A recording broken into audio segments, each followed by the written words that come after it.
Welcome to the Amp Hour. I'm Dave Jones from the EEV blog. I'm Fran Blanche from Fran Lab. Hey, Fran, thanks for joining us again. Hey, Dave. Chris, our esteemed co-host, Chris Gamble, couldn't make it, so Fran stepped in at the last minute. Thank you very much. Sure. Is this The t-shirt's good. Love to. We are shooting video, by the way. If you want to watch this in video, we yeah, are over on the. We'll post the video cameras, on the Amp Hour as well. Yep. video and audio. Yeah. This is number. Is this number 3 for me on the Amp Hour? At least 3. 3. At least. Yep. Could be 3 or 4. Not sure. Well, is it the third guest host time, or because one time I was on with you and Chris? And Yes, and I that's guest right. And hosted then it. there was another where it was just 2 of us. Right. That was the Yep. first time. Right. Right. Right. Something like that. I was the first guest host, first non-Chris Gamble on the Amp Hour, way back. Yes. Wow, that was a long time ago in a galaxy Very long far, time. far away. Yeah. And how many lab moves have you had since then? 2. 2, same as me, I think. I think I've had at least 2. So, yeah. Well, technically, so, you moved back, didn't you? Actually moved back though. I moved back into my old one, which kind of doesn't count, does it? So it was like that's like still a move. It's like yeah, it's true. Unfortunately, I just finished the taxes. I know you had your tax. Oh, thing. I just did taxes. Oh God, yeah. Well, in after 2018, they no longer allowed moving expenses as a tax deduction. So What? yeah, Seriously? yes. So these last 2 moves have been a complete loss. So yeah. That is nuts. How can that not be a regular business expense? It's well, ask Are you a sole trader or a LLC? I'm a sole proprietorship. Oh, okay, right. Surely, if you were an LLC, that would really it doesn't matter. Yeah, it doesn't matter. Yeah, so it's the 1-2 punch because landlords can evict you because they're changing their property, and they can push you right out, and then you can't deduct the loss of being pushed out and having to move to another property. You have to just absorb that on top of everything else. So, wow, that's incredible. Practically everything I do is a tax deduction. Yeah, well, I can just go somewhere and send one tweet, and the entire trip's a tax deduction. Well, yeah, it's very similar with me. It's every piece of equipment I buy is part of Fran Lab. So it ends up. I got a new accountant this year because my last year's accountant moved out of town. So it was quite a learning curve. He was like, when I presented him with all the things, he was like, what do you do at Patreon? I said, well, I don't work at Patreon. I said, well, what did you do for this money? I said, well, I didn't do anything at Patreon. He says, they just give you this money. We don't do anything for it. Yeah. And I said, well, actually, yeah.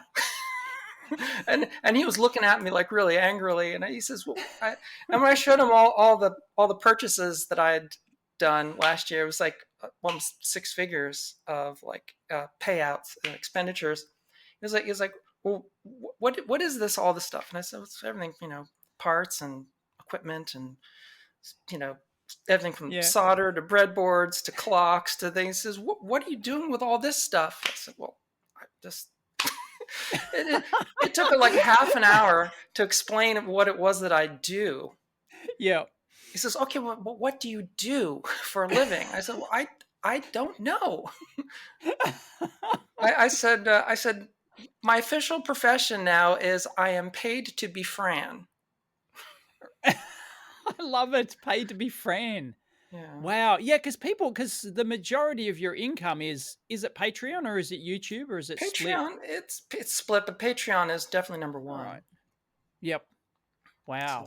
So yeah, and that's technically like they're just giving you money. Like you don't, although you do ship stuff in return, like occasionally you might give someone a patch or something, but it's not really. It's like it's not really quid pro quo. It's no, they're just giving you money because they like your stuff.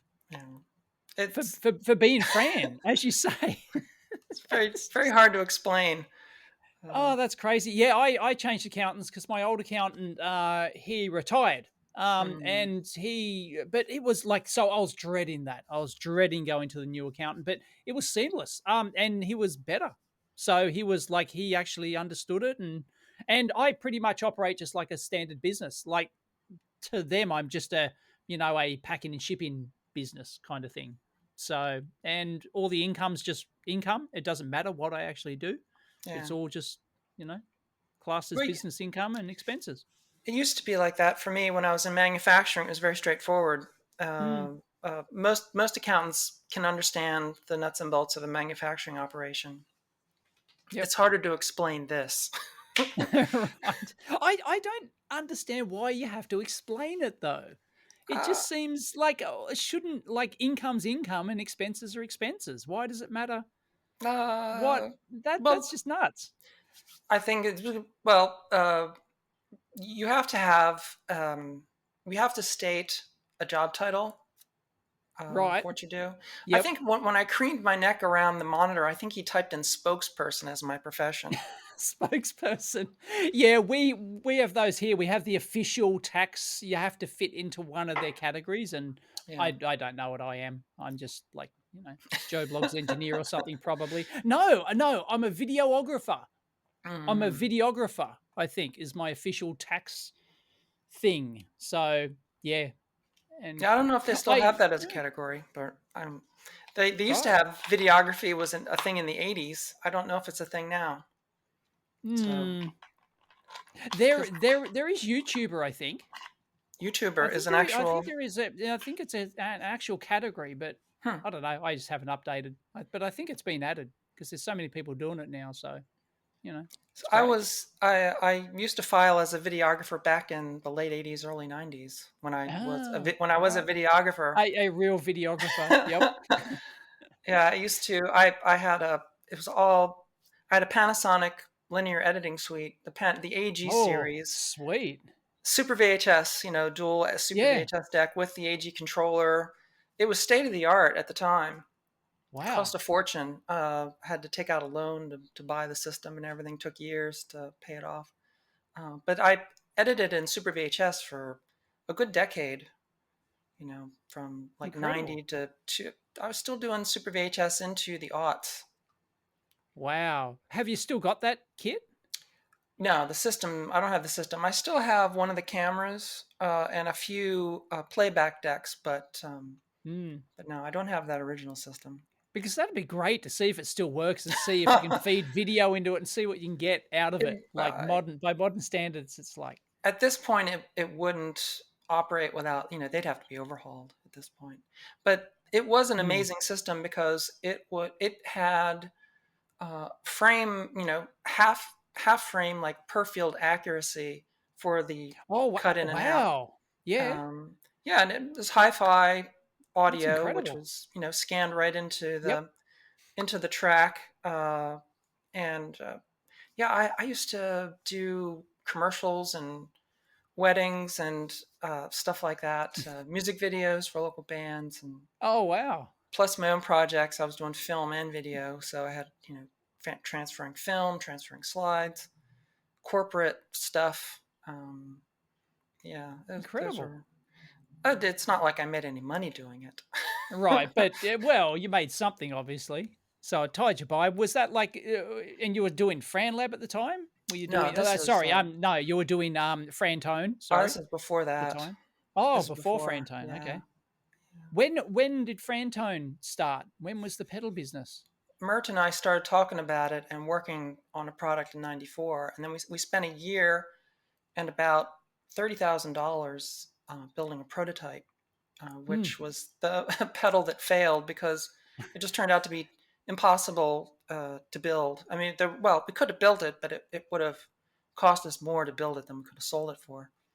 And then wow. I revamped and retooled and used the off the shelf case knobs and such and went and built the Hepcat in '95, '96. But it took a Mm. good 18 months to get it rolling as a company. So, Wow. but Now yeah, I'll have to link in down below. You did a recent video on why don't I just make a few pedals? yeah, And that was really terrific because I've never heard you talk about the whole physical production process before. Like in Yeah. terms of like everything's about the case. It's got nothing to do with making the PCB. That's like trivial, right? Yeah. Anyone can make your PCB, copy it, but it's the amount of effort that goes into the physical case Right. and the multi-layer lacquering process and the silk screen and the spray painting, how you had to design a custom booth. And I found that fascinating. Well, yeah. That was just remarkable. Well, it's funny because there were so many comments to the effect of, "Oh, it seems like you were in the painting business, not in the pedal business," Right. and why would you care about that? No one cares about what the case looks like and stuff. Well, I beg to differ. First of all, it was very unusual to have a pedal that would be made to be looked at up close. That's the thing. Because I Why knew, is that? Why was it made to look up close well, because for? Don't these things normally sit on the that, stage yeah. floor or something and you operate them with your foot or something? Yes, but you see, I knew that when this we're talking the '90s, so Yeah. I knew that a person. This is before the internet was a thing for buying pedals. If you're Mm. buying a new pedal, you went into a guitar store Yeah. and they had glass cases with pedals and everything Ah, of course. pointed at Yes. it. That they were You laid want the out like sexiest looking one. Yeah. candy at like an old candy counter at the movie theater where all the candy be laid out under the glass. That's how the pedals were displayed. And so Ah, so of you needed to course. be seen in like a sea of things. Mm. And when they pulled it out and handed it to you, they would, they'd look at the pedal like Mm. this, they Yep. twiddle the knobs and everything. Right. The first impression was close up. So if you had complete shit coating on it and crappy Mm. silkscreen, first thing they're going to see is this thing is a piece of shit. Yeah. Yeah. It's cheap. It's made in China or Exactly. it's just, yeah. So, Wow. so I I, didn't think about that. Of course, that is obvious. yeah, That's the case. And so that's why you need a like a nice bold color. Like you need a big pink to sort of like stand out from the crowd, or you need, lime green or something to well, my colors were always inspired by food.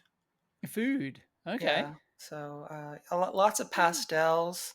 Um, but yeah, the color combinations, this and also the knobs that I could get in the early Mm, days. Davies was the only company to make that 1400 series chicken head knob that I used, and so this is before they were making them in China. So in order to get like knobs that weren't just black, I had to go mm, Davies molding, and they were making the knobs out of Bakelite, mm. which is a thermoset process. It's a phenolic, Yeah. thermoset plastic. So difficult to do, and the molds were very old. So um, often that when they would put the two molds together, they wouldn't uh, they wouldn't interface completely. Mm. So I would have to order like 1,000 knobs, and I might be ordering, if I was ordering like white knobs and they made 1,000 of them, I would have to go through every single knob and check Oh it. no. And usually some of them were just so poorly molded that they'd have lots of flash, like Yeah. where Right.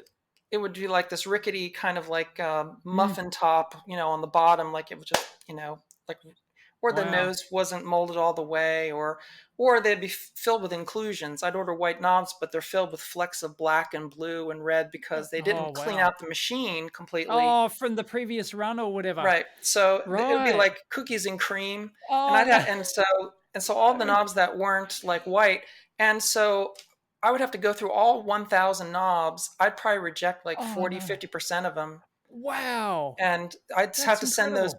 back to Davies. Yeah.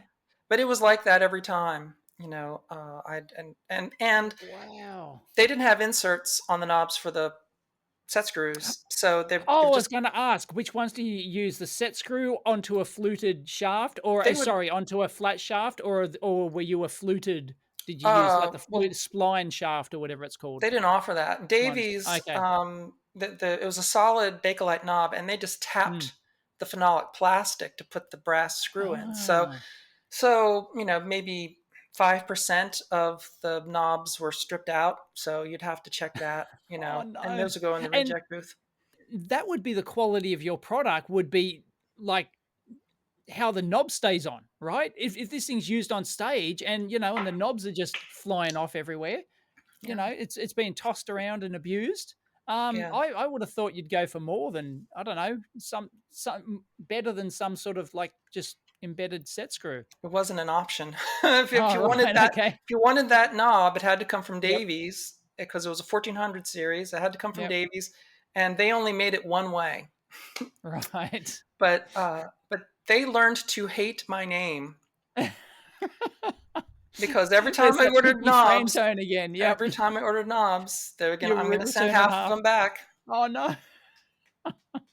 Unbelievable. So, No, did you ever like hold them on with glue? Did you ever no, Loctite them on no, or anything? No. no, no. You don't. That's Why not? that's You would really think that'd be more robust, no. or is That's that that's that's quality with a K. That's right? it's Okay. I nothing half-assed. I didn't do anything Okay. half-assed. Right. That's sort of when you start having to do stuff like that. It's a death knell of a product when you're having to Got it. fudge it. Yep. uh, Yep. no. I I wanted the pedals to be the most robust. He said the way I designed them initially was for them to be like a tank. Yep. That's why the battery compartment was an aluminum clip originally. Um, Hmm. the way that I mount the circuit board right on the switch and everything, I made it to be absolutely bulletproof because I knew what touring gear went through and what touring musicians would do to their Mm. equipment. And proof proof positive, I have some custom pedals, some one-offs that I built, like the Vigilantron that I built for Vigilante Karlstrom of the Hives. Um, that pedal has been used. I built them three, but they're still using the first one. The original one is still in the rack and being played every time the Wow. Hives play, and on every tour in every city for the last Incredible. 12 years. So yeah, and I caught up with them a few years ago, and I said, do you need any repairs or anything? They said, no, we're still using the original one, still going. Wow. So Do on audio like tour audio gear, do the connectors wear out and stuff like that? Because you're like sure. going to like two or three, a show every day, and you got to bang them in, bang them out, and Well, um, I used Switchcraft jacks, which are pretty robust. hmm. Um, you pay Oh, a that's right. fortune You for them. use 6.5 mil jacks, don't you? Yeah, Or well, quarter quarter inches? inch, Yeah, quarter inch quarter. standard. Sorry, Yeah, metric. 6.5 mil. But yeah, it's quarter-inch jacks. But the thing is, with the quarter-inch jacks, I mean, they were made for the telephone system Mm. originally, and Yes, to plug in and out. Yeah, of right, course. and they're Right. by design, they're made to that size and stuff because every time you insert the plug, you get a Mm. fresh surface, or Yeah, right. wipes the It. contact.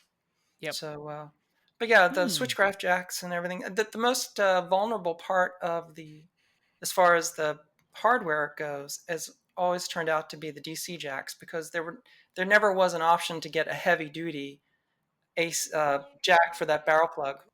Yeah, Yeah, there's not, is there? no, Did the you ever the think about using something? No, but that's you have to use that because that's the industry standard, right? And it's got right, to be center negative, right, right? Got to right. be that center negative rubbish. Wow. Right. Yeah. So yeah, the standard, the 5.5 mil standard barrel jack. It's it yeah. Mm. So again, you're at the mercy of what the parts manufacturers make, and they only make plastic barreled, with a plastic Right. nut. There's no metal option for that. You Mm. know, it's the Achilles heel of all equipment is the AC jacks. Even if no Right. matter, Yeah. even if you're buying like a mixer, it might come in Mm. an all metal case, all Yep. rugged, Hmm. but the DC jack is it's going to be Yeah. this Yeah. little thing Yeah. that's Little soldered plastic. Yep. just soldered on the board inside and they drill a hole in the metal casings that you put the Yep. barrel through, and it's just wiggling on a thing that's just soldered on the pad. It's Mm. the Achilles heel of every piece of equipment that's Yeah, made but you is can the get DC jack. metal panel mount ones though. You can get panel mount metal I think, yeah, they're mostly metal. I've used panel mount metal ones with the, you screw on, you drill your hole in and you screw your thing on the back, and then you have to wire up to it, of course. So you can't mount it straight on your board. You've got to actually wire them in. Hmm. I don't know if they're suitable or not, Yeah. but yeah, tough business. I mean, that's just Oh, nuts. I do not miss manufacturing Right. at all. I Yeah. tried to really put a fine point on in that video, but still, even with everything I said, the comments are, oh, The so comments are, look, why are you whining about it? Why don't you just say you don't want to do it and just shut up yeah, already? yeah, yeah. You know, Well, no, I thought that was fascinating because I haven't heard you explain the whole process and the paint rooms and everything else. I thought that was brilliant. And then your next video after that was the promised land of kits, yes, and I've been in the kit business as well, and yes, it's just, yeah, it's not, it's a mugs game, as we say here. yeah. It's Well, yeah. you had who's the guy down in Australia who had the big kit business, the online the catalog kit stuff down there. Oh, that would be Colin Mitchell. Mitchell, yes, that's it. Colin Mitchell, Mitchell from yes, Talking yeah, Electronics, yes, and he spent his whole life just selling, like, little $5 yes. kits, you know? Yep. See, see, when people It's think incredible. about Colin Mitchell's kits, and they think that that's how you make your $1 million, but you Yeah, don't no. realize that he must have had a warehouse full of circuit boards that he never Yep. shipped. You Yes. know, Yep, and and he's and you still know got them. Yep. and you He's know still got boxes full. someone would order like a blinky kit, Yeah. 4511 blinky kit, and he would go to a go to a shelf, get one of the boards, go to another shelf, get a chip, get a socket, grab 6 Oh, LEDs, put it in a oh, bag and yep, everything, fill yep, out the envelope, blah blah blah. People don't realize that you got to have like a friggin' warehouse of mm, parts to pick and place yep, to put together kits. It is not. mm, It's like that classic tale of the Kickstarter where they get $1 million yeah, and they get 6 weeks that they got to deliver the product and they don't know freaking how to do it do it, I know. because they don't realize that they have to have like a 100,000 square foot facility just to house the Yep, parts that they're going to need to build their thing. yeah, it's Uh, nuts. yeah, Yeah, at one point, I think he had 4 or 5 staff working for him. Like really minimum wage kind of, kids and stuff like that, working for him, child labor. Bring back packing and child labor for yeah, kids. yeah. Yep. Say, get the kids out of the coal mines and picking kits. Right. That's it. It's That's safer. how we do it. That's how we do Yep. it. That's how we can sell it. It's yep. It's Oh, safer than the coal mine, or it's safer than, yeah, TikTok or something. I don't know. oh, But yeah, and of course you mentioned that people just expect you to fix it under warranty, even though it's a yeah. that's the Oh thing. god. People Uh, don't even consider the Heath. It's the Heathkit mm-hmm. paradox, which is people don't even consider the fact that you got to have customer service for all the kits that you sell that Mm. someone assembles and they don't work, or they Yep. make a mistake and they just want it to work, and they're going to send it back to you and you're going to have to fix it. And if you're just selling a kit every month, maybe that's not a big deal, but if you're going to make a business of it and you're selling 10,000 kits a month, Yep. you got to have a Absolutely. staff of Oh, people to fix kits. you yeah. know you It's got to have like crazy. a room of people to fix kits, and people Yes. just don't grasp that. Our magazine, one of our magazines here in Australia that used to sell well, one of our, yeah, like our, we had the magazines. You would publish your article, and then some of the kit suppliers would actually sell the kits, and they famously had a sorry Dick, it doesn't work service where you could, look, I built my kit, I followed your detailed 50-page instructions, and it still doesn't work. You can send it back in, and and yeah, they had to have a staff of people actually just repairing kits. So this was back in like the 80s, early Yeah. 80s kind of thing, late 70s, early 80s. I don't know, is anyone still doing that? Is anyone at all like doing I know there are people who have kit businesses, but I'm not sure Yeah, that they're at any scale that, that they've got like a team of people just repairing them. it's a good I don't know. question. If anyone knows, leave it in the comments, but I don't think there's any left, really. Hard So, to say. I don't know of any in the U. I mean, there's yeah, there's things like well, there'd Adafruit be and the SparkFun and Adafruit, Spark but Fun. Yeah, I don't think they have people but I don't. repairing Yeah, kits. I don't know what to do with returns. Yeah. It would seem to be. I mean, the real boondoggle with kits is Hmm. the stuff that doesn't work. So I don't know if you would just it would be cheaper just to have a policy where you just send them another kit Yeah, yeah, rather yeah, than dealing with the exactly. return. Yep. But I think that's how they deal with it, how the Spark Funds and the Adafruits would deal with it, surely. well, regardless of what your approach would be, you still have to deal with all the emails, and you still have Yes. to deal with the correspondence with the customers, and that's another staff altogether. I mean, if you're just one person, again, if you're having to move thousands of kits a month just to make a penny, Oh, you're dealing with yep, thousands of emails a month from yep. people who have all kinds of questions, all kinds of problems. Oh, I got the kit. I'm confused about this. Explain how this is going to go, and Mm, why does it do this, and why do you have to do that, and can't I do this, and can't I do that, and what if I took this wire and did that, and what if you did this jumper and everything, and I'm going to give you 3 paragraphs of why this kit could be improved if I just rewired it this way. I'm going to send you diagrams with drawings of how the traces should go and everything. And if we shouldn't use this chip, you should use another chip, and it was a much smaller profile, and then you can do it surface mount and blah blah blah, yep. and multiply that times 100 people, and you It's got to just deal with that. So it's yeah, nuts. And then you get like the nasty worded letters, back in the day. Now it's emails, but they would send the kit back because you'd publish your address, right? Even though you don't say, "Oh, send it back." If it fails, they would just do it, right? And then you get the nasty letters back. Your design is absolute trash, and I've checked every single component and every single solder joint, and then you take 2 seconds, check the board, and you go, yeah, your 7805 is in backwards, you dick, and it's like, yeah. And yeah, but no, they were positive it was your design, your trash design. How dare you publish this? And, you know, it's just hilarious. And then they turn up at your doorstep with a kit wanting to fix it. So yeah, that was fun.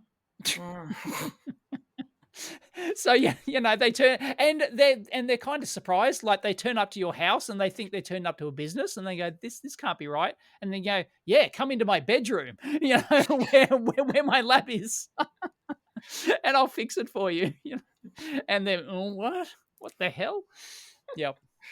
Oh boy, yeah, the kit business. Yeah, nah, it's bad enough with like the things I ship, like the actual products I ship. Occasionally they're faulty, and and you have to deal with return issues, or people have problem using them. For example, like they just don't know how to use a multimeter. What can you do? I don't well, get it. the only winning move is not to play. Play, yes, exactly. Although I can't complain because a good half of my income, I think, comes from my packing and shipping business. So I'm Well, I'm I'm, I'm not going to complain. you've got quite a thing going on with the products. Yeah, it's working fairly well. It's I'm doing it all myself again now. So yeah, I'm getting into the flow of like doing it all myself. So I'm at the point where I don't know if I'll like hire another person, like like hire a person to do it, because the person who was doing it part-time for me, she can only do it a single like 1 hour a week or something now, and that's not really, that isn't really enough. So yeah, I don't know whether or not to spin it off, like to actually put more investment into it and actually hire a dedicated space just for that, and hire a dedicated person. And I like, if I was a serious businessman, I probably would, but I'm just not. I'm just too lazy, I think. So, Mm. yep. I think both you and I are just doomed to the yep, just the solo engineer kind of thing, you know, where just a one man band. So, anyway, I wanted to talk about speaking of old school newspapers, because Yeah. you started out. Is it a regular segment now where you're looking through Uh, newspapers, like current newspaper articles and stuff? Because you were talking about your wood, and I thought it was interesting. I started doing it a couple weeks ago. Yeah, well, I read the papers every day, so it just turned out that every now and then I'd set aside an article that I thought would be a good topic for discussion. Hmm. Yeah. And as the days go on and weeks go on, they just pile up, and so it's like, well, this is stuff I could talk Hmm. about, just stuff in the news. So Yep. it's something I've been doing. That's in the real news, like as in the Yeah, newspaper. yeah. So tell us about you're trying to write trying to get a column in the Philadelphia Inquirer Try to. newspaper, Yeah, trying to 6-month yeah. journey. You've just released a video, and I wow, and you haven't even gotten a single response, and you No. physically turned up to their premises, and I think Yep. they went stalker, stalker alert, stalker alert. Well, yeah, they've got very high security. It's weird because I years ago, well, it wasn't that long ago, maybe 6 years ago, I actually I went to the Inquirer's offices. I was up there for it was some social meeting thing, like Hmm. some something related to something else. But they were meeting in the Inquirer's offices, so I'd been up there, and it didn't seem this is before the current state of affairs. It was before that Yeah. massacre happened in that other Yeah. paper. So obviously, and yeah, I don't remember the security or anything. It was just just go Hmm. right up and in. So obviously, it's a sign of the times. Things have changed. Yeah. But yeah, there's just yes, it's been difficult. But you suggested about publishing online. I didn't want to do that. I'm considering it because there Mm. are other things that I would want to do. It wouldn't be just if I did the route that you're suggesting. It wouldn't just be a column. It would be I basically publish my own like mini newspaper. you know, Right, uh, okay, it'd be that elaborate, would it? well, it would have like You'd get drawn into it it so would much have that you'd wanna well be okay. puzzles and comics and Oh, wow, that and is everything. newspaper yeah, that is your own Uh, individual newsletter level, yeah, so to speak. if the problem is going that route. It's not that I couldn't do that. It's just that, well, I've already got two full-time jobs. Yeah, exactly. So where am I going to scrounge the hours for the other two full-time jobs of running a Uh-huh. newspaper? You Yep. know, Well, you can start so out with a column. I think because everyone, for those who don't know, I'm talking about Substack. I don't read Substack. stuff on Yeah. there myself, but Substack is apparently the thing that all the hip kiddies are using to be all the hip independent journalists are using to publish their articles and stuff now. And it's a subscription thing. It's not. I don't even think there's a free option. Yeah, it's all I don't even. subscription. Yeah, it's Yeah. all subscription based. But if you want to get into a magazine, I guess my theory is that if you can show that you have people willing to pay to read your stuff, then you can go to them and say, "Hey, look, I've got 1,000 people willing to Yeah, read but my stuff." the So thing is, if I had a maybe thousand it's people if I had 1,000 people you wouldn't need subscribing the to a column yeah. on that app, the last Yep. thing I would need is to be dealing with the bureaucracy of a newspaper because Paper. Yep. I'd be getting more than enough Yep. I from the agree. app. But Yeah. I got the impression that you were doing it because um for the prestige. Oh, maybe prestige isn't the right word, but No, do you there's have definitely no and prestige in it. No, right, I wanted to do it. It was a strictly like a local thing, right, because yeah, it's my paper, it's my city, and yep, I wanted to do it as a form of like representation to represent Philly. Uh, Basically, take what I do here hmm and reflect it somehow on the local level, local community and level. you Yep, use of it. course. I wanted the column to be an outlet for basically what Fran Lab Mm. represents. I've tried that before, like the Franklin Institute. I volunteer every Hmm. year, and every year that they just ignore my application to volunteer. It's just I it's just a common thing, wow. I might be a big deal on YouTube, but in Philly, Yep. I'm absolutely nobody, you know. And here's the thing: the Inquirer. I mean, they have a total circulation of like 193,000, right? Right. So if even half of my subscribers were to read my column, if it were in the Mm. Inquirer, they would increase their subscription by It's, 50%. I know. I think it's an absolute no-brainer to take somebody with your audience and even though they don't know who you are, surely they can at least do the, 5 seconds of research to take to see the size of your audience and the views you get. And surely that would translate over into viewership for them. I don't get it. I I think don't. it's something of the like of Well, if we were going to have a science columnist, we want it to be Dr. Neil deGrasse Tyson. And Right. Yes, right. you want. And Yeah. and so and I'd be like, well, okay, well, is he knocking on your door about a job writing a column for you? Exactly. Oh no, And we would want someone with a doctorate from Temple, someone local, like like an adjunct professor at Temple, right. maybe Okay. the former dean of Of Drexel University to write a column. Okay, well, are they calling you saying we Yeah. Are want to they write a column exactly? for you? I mean, I would like you it's a go great with the job if you passionate can get it. person. Yeah. you know, You, it's like I'm Fran Lab. I'm living right here, like blocks away from your office. yeah. I don't get it. Here's the thing. When I came up with this idea last year that I decided that I wanted to write a column, I didn't even go into it thinking that I'd even be paid for it. You know, I uh, was I going to ask that. Would you do it if you weren't paid? Would you still I do it just for the, just for the fun of it, or I was going to do it just for a stipend. My right? goal at the time was just to basically to get published and just be able to have like a backlog of articles that were published. Mm, I because I Fran Lab isn't going to be forever. yep. I I've been on the earth long enough to know the ephemeral and temporary nature Mm-hmm. of what we do, Yep. and so Absolutely. there's definitely a finite end to this. And so I'm always looking for the next thing that I want to do. And for years, I've wanted the next thing to be writing. And Hmm. because I'm an essayist, I really thought that a column would be the ideal format for me to Right. output, 850 to 1,000 words. Mm. That's sort of my my format. So there, Hmm. but I was surprised that I didn't get a single reply. Yeah, But that's just like a sorry, no, we don't. Um, one of the comments on the video is somebody suggested they have a one of the options could be they have a pre-decided their editorial policies at the highest level and do not consider them even worth discussing with anyone else.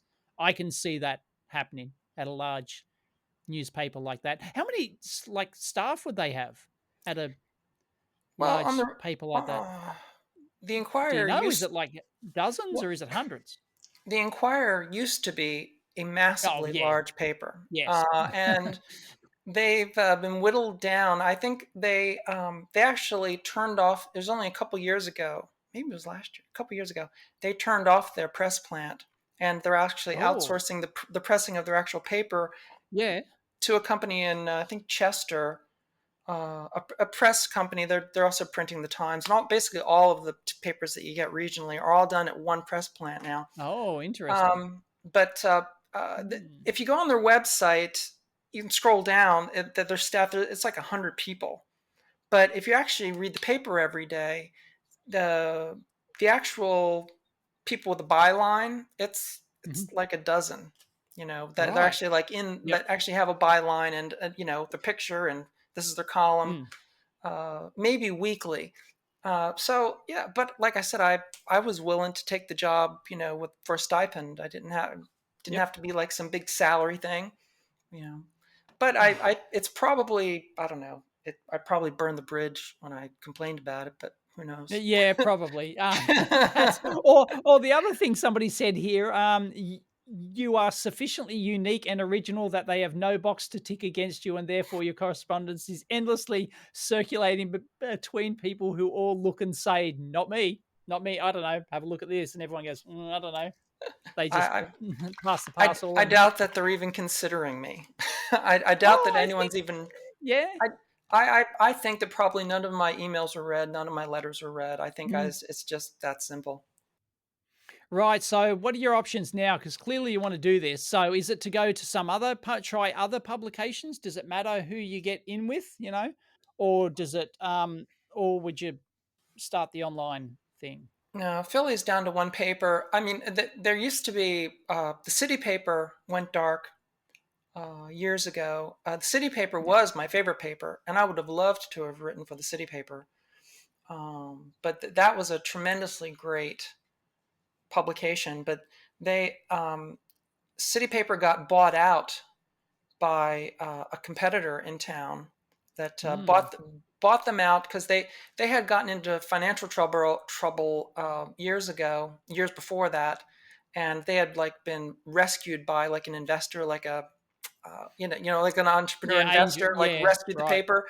They kept printing the paper, but then the competing paper came in, and just went around the staff and just made the deal with the investor and just bought them outright, and then shut them down the next day. Bought them to kill Oh, them. Yeah, oh, boy. Oh, no. yep. And then Wow. yes, so and then the paper that bought them out ended up going out of business. So it's Oh. Is there some other, like, can you go to the New York Times? Although everyone wants to get in the New York Times, right? yeah, Or, yeah. like, surely US has, like, I don't know, 100 newspapers or something? It's dwindling. They're Yeah, yeah, it's dwindling, but surely 2,500. somebody would take you up. Well, they said something like 2,500 newspapers have closed in recent, like the last 5 years. Yeah. Um, Wow. but most newspapers that are still being published, there are owned by a handful of companies, like Mm. mega conglomerates. No, it isn't that I want to write for a newspaper. I just wanted to write for my local newspaper. Right. Okay. Right. So it's okay. So it's pretty much done and dusted then, if you can't get into the Probably. Philadelphia Inquirer. I mean, I'm considering your option of going. Substack, paid Yeah, Substack thing. Yeah. I'm I considering I it, think but you could get at least a couple of hundred people. I'd subscribe. maybe. In addition, you would get people in addition to Patreon. That's the Why thing too. the biggest thing is the investment, the startup investment of a proposition like that. Because I figured if I did Mm. it that way, I would have to like publish articles every week, and I'd have to Yep. do it for like Right. at least 3 years to know if it's a viable, doable thing. Just to Mm. build up the audience and everything. And while I'm building up the audience, very few people are actually reading the articles while I'm in the first year while I'm publishing them, yada yada. Mm. I mean, I did consider the idea of um, like a Kickstarter type thing Right. Okay. to set people. I don't know how transferable that is, but the idea that like people who bought into the Kickstarter, if I had a goal of like a certain number of like a goal for the readership, and then people who buy into the Kickstarter, Mm. they get the membership for the you know Yep. for the app or something like that. But I haven't worked it out. Mm. But yeah, it'd be more than if I had to publish that, it would be more than articles. It would be other things, puzzles and whatnot. Got it. Almost, yeah, like a physical newsletter. Like, Almost, yeah, and you could almost print it. You could almost actually print your own, and everyone gets a little booklet, and and then you're in the packing and shipping business again. yeah. Congratulations. Stuffing envelopes. That sounds Oh great. yeah. Oh, that's fun. Yep. Yep. Like I couldn't even do that right. I couldn't even do that right. I don't know if you remember, but when I was shipping my ruler, I Indiegogo. No, it wasn't Indiegogo. I was using a local, one to raise money. Everyone got one of these PCB rulers, and it was successful. I got thousands of people, so I had to ship thousands of these rulers. And I thought, how hard can it be? Stick them in an envelope and send them off. It turns out, it's incredibly difficult. And I wrote an entire article. I discovered that I had to figure out a way to make sure they didn't flap around in there. So each one had to be glued down to a cut sheet of cardboard for starters. And then I discovered that if they did come loose, then they would go out the sides. The flap, the envelope is got like holes in the ends, and that was the same size as the ruler. So these rulers would just vanish in. If it went in the machine upside down, the ruler would just shoot out the end of the envelope. It's like, you're going to be kidding me. How hard can it be to ship some like little PCB rulers? Yeah, it's a pain in the Yeah. ass. I spent months handling that, just trying to ship out these bloody rulers. So yeah, no, don't do it. But yeah, certainly a Substack. I think we could do it. I think we could do it. I'll consider it. Excellent. One of your videos I liked recently was the Lumi Time, a digital clock Ah, with no electronics. And ah, that was obvious. That was like, when you look at how they do it, it's like with these rotatable contacts and these little tags, and they actually decode which segments turn off and on. And then you turn those wheels with a gearboxy thing. It's great. I love and so did everyone. That kind of went semi-viral and got a ton of views. Yeah, in fact, someone put up a Lumitime clock, a slightly later one than this one. Went up on eBay today. It's already got I looked just before I came on it. It had 30 bids on it. It's already up to $200. Yeah, so right.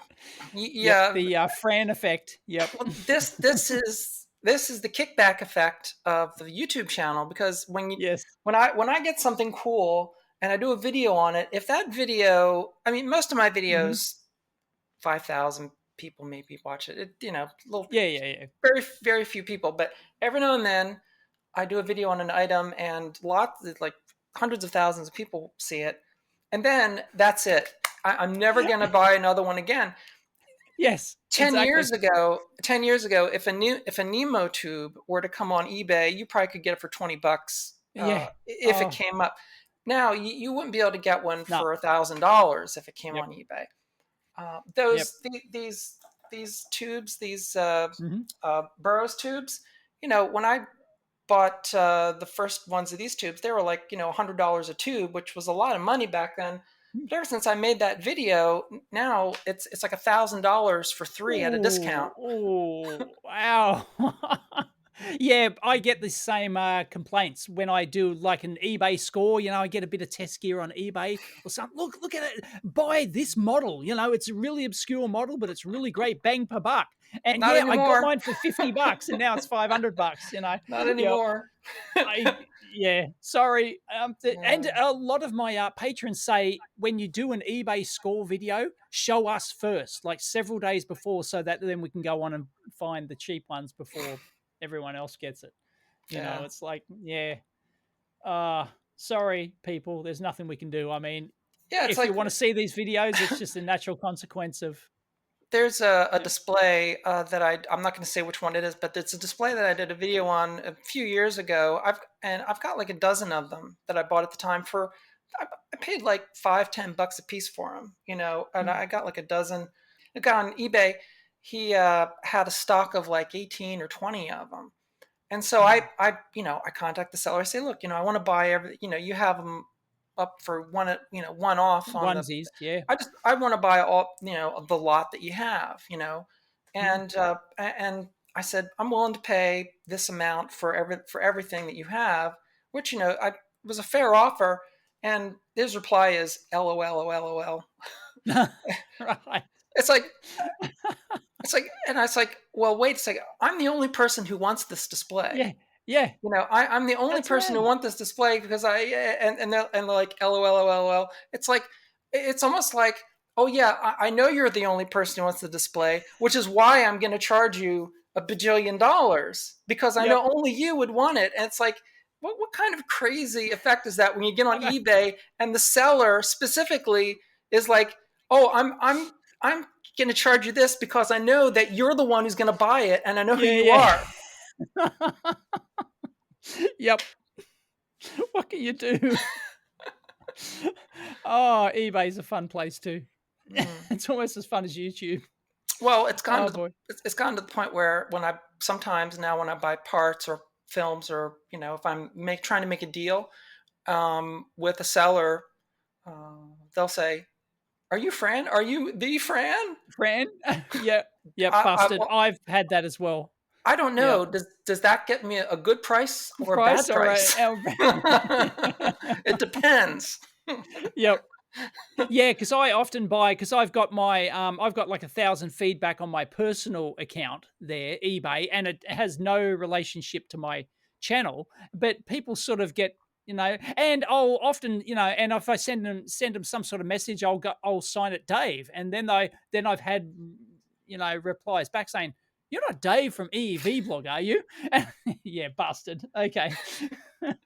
I haven't had them up the price on me. I haven't had them, usually they sort of bend over backwards for me and pack it properly and, do other things. So, yep. Well, they would. They would. They wouldn't want you to complain on the EV blog that Exactly that. Someone did a They're a bad shit packing packer. job.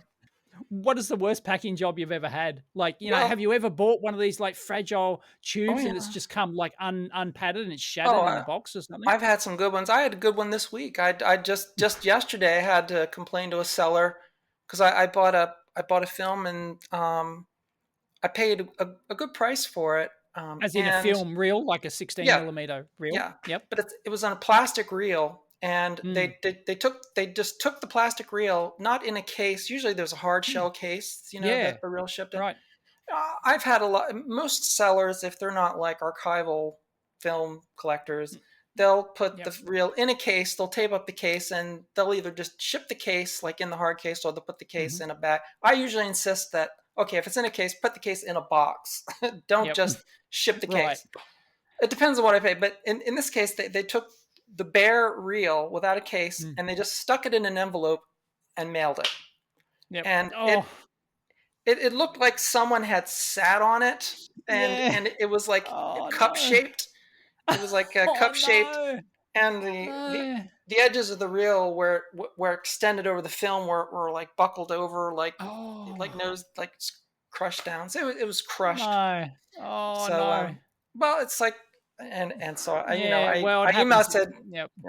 but no, I've had some good ones. I had Mm, one where I ordered some special incandescent bulbs, these long mm. incandescent bulbs. It's for like a lawyer's lamp, the old, Oh, yeah, they're right, like the yes. Yeah, I long know the bulbs. type. Yeah, But the right, yep, I the had a desk lamp special that holds yep. right, but I had a lamp that required one of those bulbs. I ordered from a seller, and they literally, I bought 3 bulbs. They literally took the bulbs, put them in a paper envelope, and Oh, shipped them. And oh, they were pulverized. no. I said I said, you have to explain to me how you thought putting light bulbs in an envelope would work. of I mean, course they're surely shattered. these are functioning adults, aren't they, that are doing Well, this? You would think that a functioning adult would know about glass and, like, glass shatters, like, I don't, I make a lot of such assumptions, and I'm often I know, wrong. same here. No, I know, there are it's some terrible. there are always some doozies. Now, here's an interesting thing. On the other side of the spectrum, I was going to show this in a video, but hang on. I Oh, got the okay. box thing around here. There we go. We've got a good view of Fran Lab there, the new on, lab. on the other side of the spectrum, this box, I ordered another clock that I was going to tear down of, and they they put it in this box. It's actually a Phillips box. Yeah. Phillips. But they this is the clock, but to fill in the gap, they stuffed it full of old VHS cassettes. Oh! just to fill in the No! box. I know. This Yeah, is, I think they just maybe they're just recycling their collection and they didn't want to throw them out and they thought, "Oh, people will use these and maybe they're freebies." They're actually using them as packing. yeah, yeah. Well, That's it's not like incredible. they're lightweight. I mean, they weigh some. No, I was gonna say that just adds to the cost, the shipping cost. It's not just empty boxes. That's actually VHS cassettes in there. But that was a Wow. first. Is there anything good? What's on the tapes? It's What well, cassettes one are is they? Little Big Man, and the What's other Little Big is Man? I haven't heard of it's that one. it's a fantastic film. It's one of my favorites. Dustin Oh. Hoffman. It's Oh, okay. very. If you Yeah. have never seen it, you should watch Little Big Man. It's Hmm. my life is sort of like Little Big Man. Um, the other one is a collection, The Best of Red Skelton. So yeah, I don't know what Red Skeleton is either. Sorry. Classic American comic, clown comic. Oh, Uh, okay. Club Cadiddle Hopper and yada yada. uh, but yeah, these were usually yeah, Best of Red Skelton. It's actually Wow. like a full length cassette too. Oh, It's like a yeah. 60-minute cassette. Sometimes I used to work. I was assistant manager of a video store back Mm. in the early '90s, and sometimes these off-brand VHS cassettes they would be recorded in like slow speed. So Mm. you might get like it might say like 60 minutes of material, and then you open up and you'd have like that, like a tiny little bit of tape. You Yeah. record it on on the 6 hour mode, like, Yes, it's like yeah. right, I remember at half the not I was gonna say bit rate, but half the half the speed, half yeah. half the bandwidth. Yeah, Half the six bandwidth, six hour basically. mode, or sometimes Yep. 4 hour mode, which is Yep. the in Mm. between 4 hour Yep. mode. Oh But boy. yeah. I always wondered how they made those things because how can you make these things the millions and the tens of millions when you've got to like to physically record them? You've got to Well, do the they're recorded at high speed. at higher speed. Okay, right, Yeah. and that would Well, lower the quality, right? yeah. There's two ways to do it. I Presumably. mean, if they're recorded if those duplicating houses used to be Mm, massive. I mean, you would yeah, have, yeah. I uh, know. I'd love to see one. Is there well, any? I've never looked at like a photo of a they duplicating Well, house. I used to go to those places because back in the day, when Ah, I was a filmmaker back in the early yeah. 90s, I used to work with duplication houses, and even the small ones had hundreds. Like Wow. the VHS recorders were rack mount, right? Mm, So you would have like basically racks of maybe 20 recorders, like a wall of them, like yeah. a few hundred Mm, recorders, and they would literally have like cases of blanks, and they would yep. just, one, two, three, four, five, they would load up a Mm, whole wall, right? wow. All the machines would be synchronized to a master, right? Yeah. And a lot of these duplication places, like, they would master like on 1 inch or 3/4. I was uh, gonna you, say the master would degrade over time as well, wouldn't it? So well, you'd get a yeah. progressive Well, degradation of VHS is low resolution, doesn't have a lot of yeah. lines in it, but so you would use a high res, like a broadcast quality master, Mm, like a 1 inch or 3/4 master, and then they'd be synchronized with the other machines, and then they'd all start mm, in sync. yep. So you'd have like one master running, record 200 or 300 in a shot, Mhm. and then at the end of, if it's a 1 hour, 2 hour, when they're done, they all eject, and then they Yep. walk down the, with a cart with a big Boom, box. They boom, boom, boom, pull boom, them boom, all and then out, label, and then, label, label, label. right, they'd pull them all and refill them Yep. and run another 300. But yeah, Wow. and those duplication houses, a lot of them would run 24 hours. Wow. You wouldn't So have any old, like, film footage of that, would you? Did you ever shoot no, no, film it was, footage inside one of those places? No? uh, Oh, that's a shame. there I'm gonna have there to Google it was. now.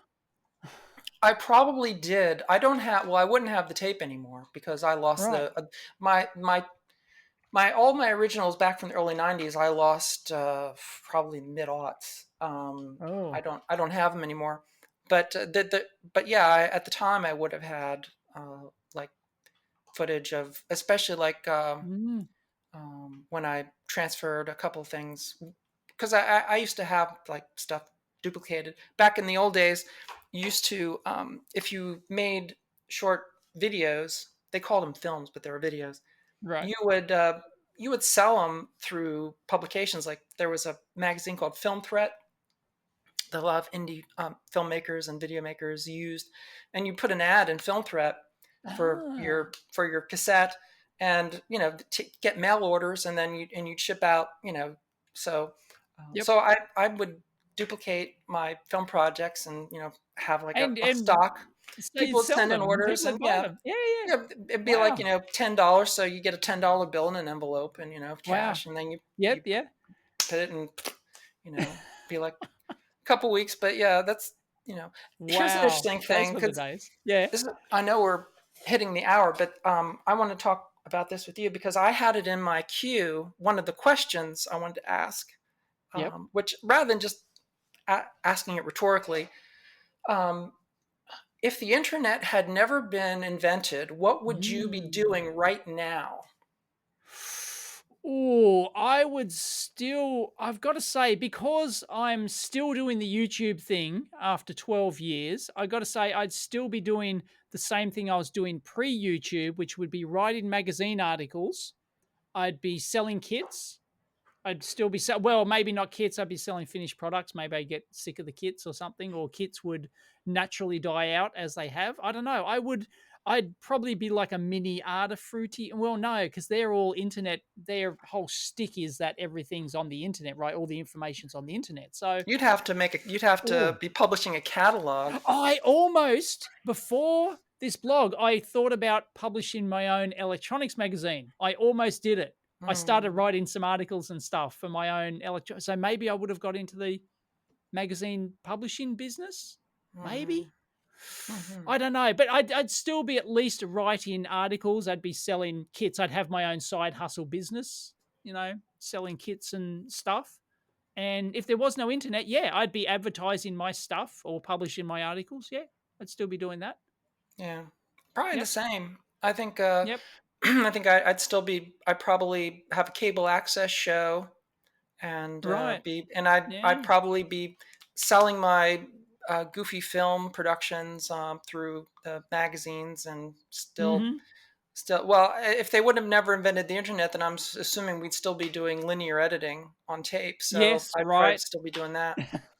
Yeah, because that's the Yeah. other I thing. don't. Without the internet, we wouldn't Mm, have had digital non-linear editing mm, wouldn't have come about. It wouldn't have been yeah. very popular. So yeah, I would never have got into video because I was never into film or video. Like I was never into photography or video or anything like that. We were just too poor to have a video camera. So yeah, I probably would never. Maybe I would have. I don't know. I can't see myself getting into the video. I can't say without seeing other people do it. The reason I did the YouTube thing is because I saw other people doing YouTube, and I thought, oh, maybe I could do like an engineering one you know.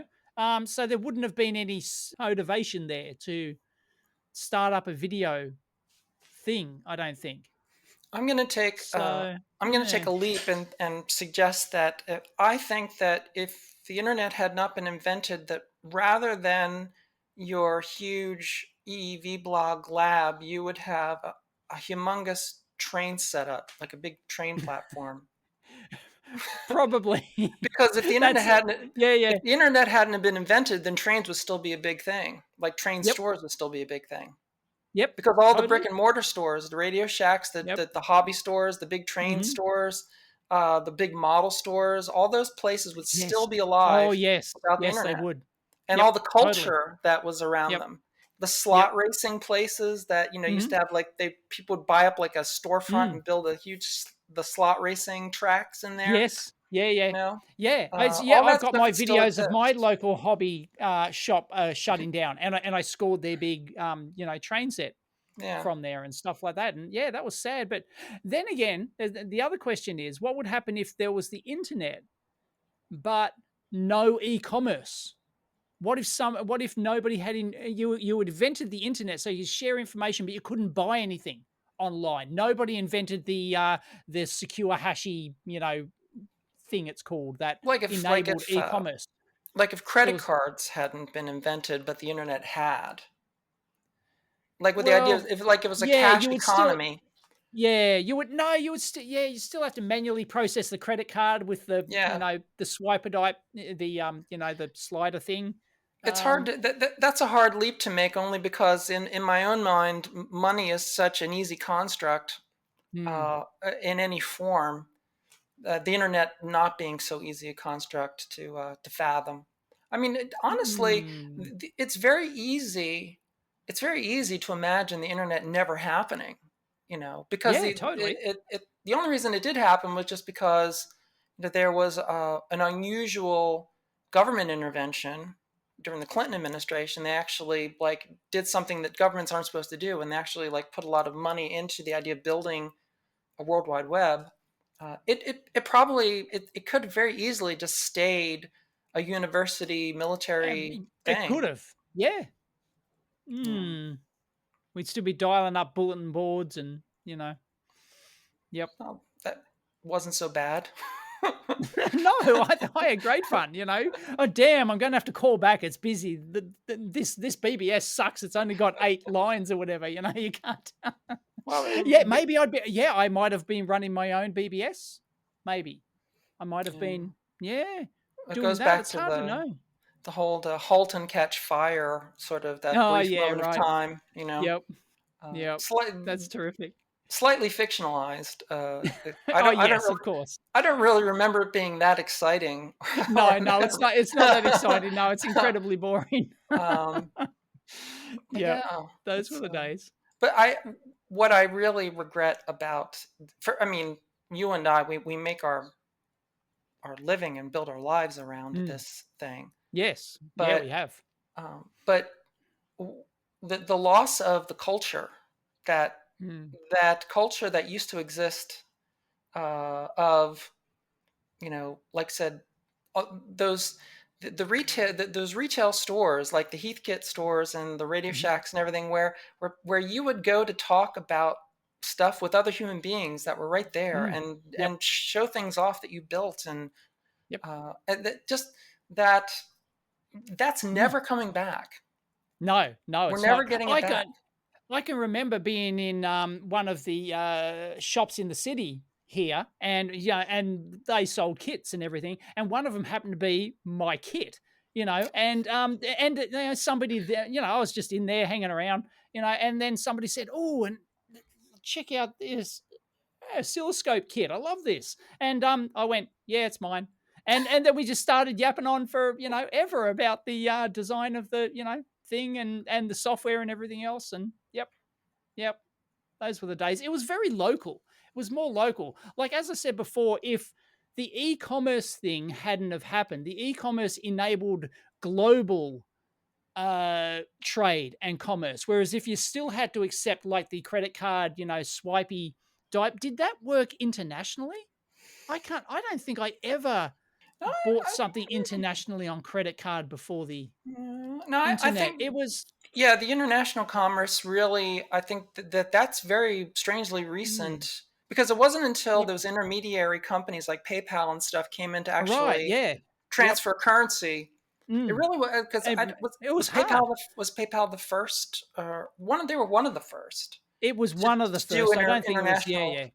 It but was it the one wasn't. that became popular. Yeah, but until those intermediate companies, those Mm, exchange rate companies that would yep, exchange like pounds for dollars or mm, marks, or be able to do it, yep, commerce from one currency to another, and mm, and make that happen.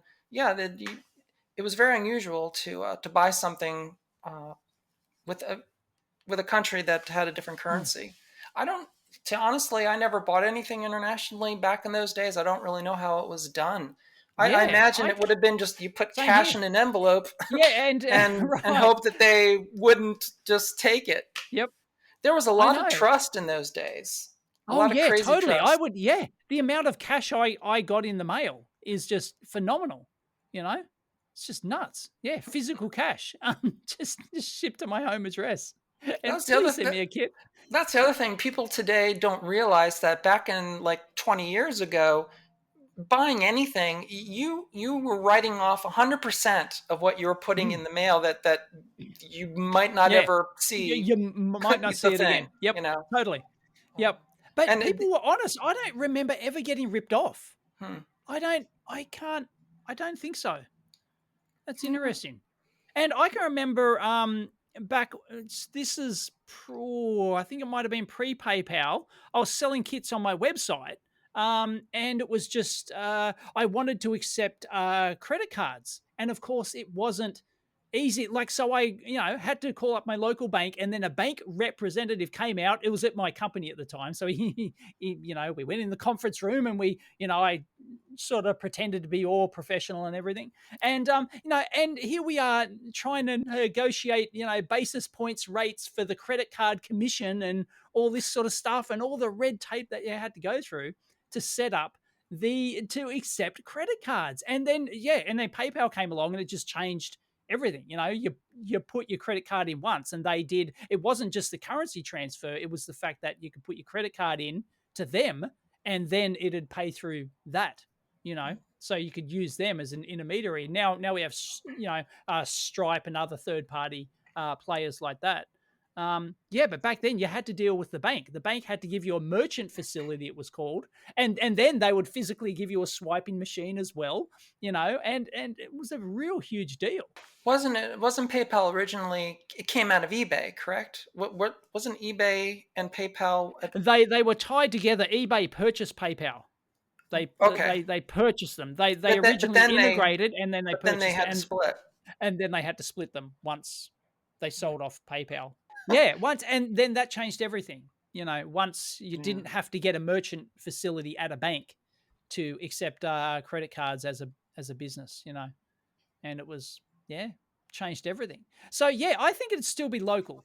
I think if there was no e-commerce, everything would still be fair, although people would find ways around that, I guess. Once you've got the internet opened, international flow of information, I guess naturally the credit stuff and the money stuff and the credit stuff would naturally happen. But I don't know.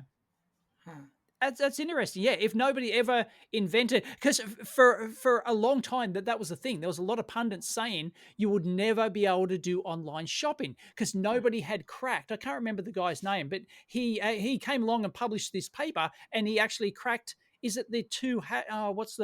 There's a name of the algorithm that allows it. Is it the one-time pad? I'm not sure, but anyway, there's a secure. He actually cracked. No, it was the public-private key thing.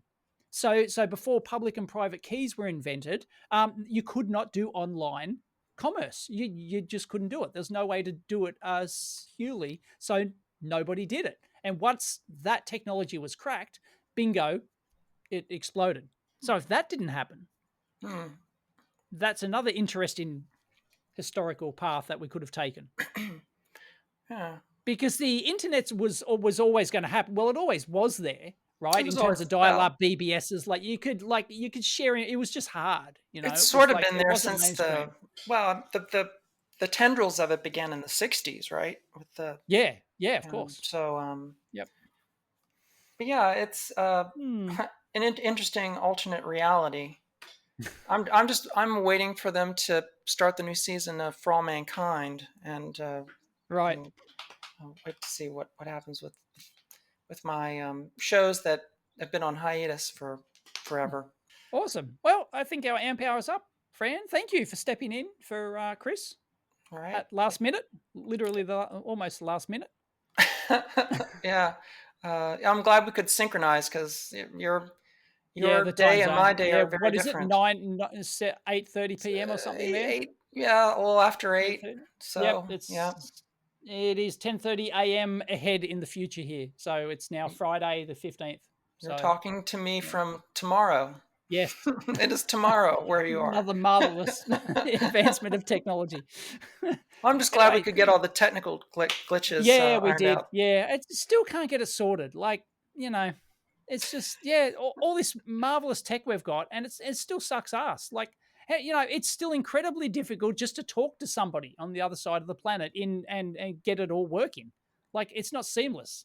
It's always have issues. It's just everyone we sort of chat with. It doesn't support this browser extension or this browser or this thing, or, there's a Windows conflict, or there's, oh God, it's just, no. Well, I'm glad we could pull it together. I don't know why we're in this business.